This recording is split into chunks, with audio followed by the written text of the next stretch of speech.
而中国呢，如果加入这个协定的话，那么原来这个遏制中国的工具就反而成了一个导火索，中国可以顺着这个导火索把自己点的火一路烧过去，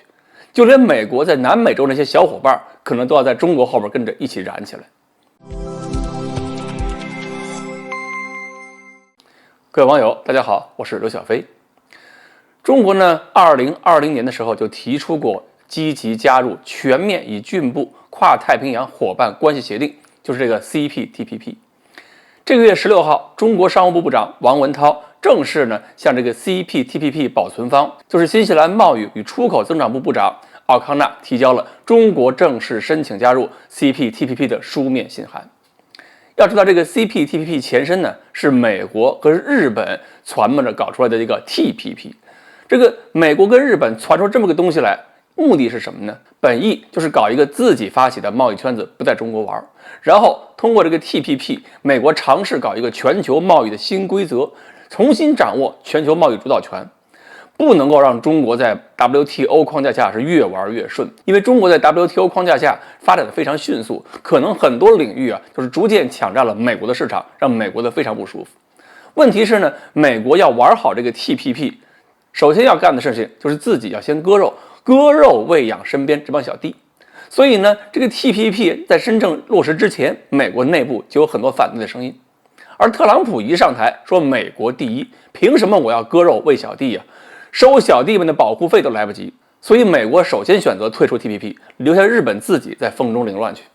美国走了以后，日本和其他国家一起修改了原来的标准，变成了现在的 CPTPP。但是呢，没有美国在里边输血割肉，也没有一个庞大的市场支撑，就这个新的 CPTPP 感觉也发不出太大的力气。所以一些成员国就说，干脆把中国拉进来才行。而中国呢，如果加入这个协定的话，那么原来这个遏制中国的工具就反而成了一个导火索，中国可以顺这个导火索把自己点的火一路烧过去，就连美国在南美洲那些小伙伴可能都要在中国后面跟着一起燃起来。其实经济上的效果可能还在其次，政治和外交的表态意义没准还更大。中国这回主动要求加入这个 CPTPP， 充分说明了我们是要搞多边外交、多边贸易的。而且我们愿意直接面对最高标准的国际贸易体系。日本原来老说嘛，你中国可能不愿意改变自己，可能不适应我们的规定。那好，我们为了这个 CPTPP 可以改变自己。而中国真的如果敢于改变自己，能够适应这个体系，将来很有可能成为这个体系的主导力量。这样的话，日本还怎么发挥领导力？所以现在日本还最着急，千方百计的阻止，不想让中国加入进去。而且呢，美国、日本也并不希望中国把自己的利益和更多国家紧密的衔接起来，因为大家都已经看到了，美国这些年对中国发动的各种贸易战，其实都让美国自己付出了太大的代价。有人说想跟中国脱钩，但是根本就脱不成，因为美国利益现在已经跟中国利益纠缠起来，根本分不清。所以美国想打贸易战的话，一定会自残，根本打不赢。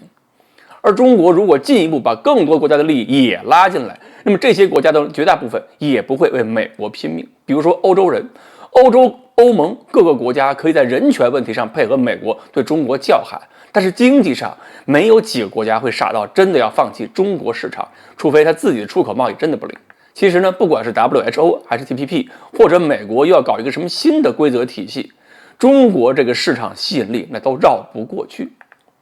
其实呢，我们现在发展中日贸易、中美贸易，也都是中国在日本和美国内部发挥中国影响力的重要推手。只可惜现在还有很多网友并不理解为什么国家这么重视中日贸易、中美贸易，他们不知道这种利益渗透、分化对手能有什么样的力度。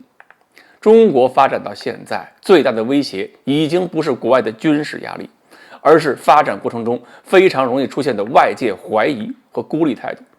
所以中美之间如果真的在下一盘大棋的话，那么现在的胜负手最关键的因素就是美国有没有能力通过舆论战孤立中国，而中国会不会因为自己的失误和误判错过一些机会孤立自己。好，关于中国加入 CPTPP 这件事情，今天呢我们简单的聊到这里，欢迎大家继续关注我们的栏目，我们下期再见。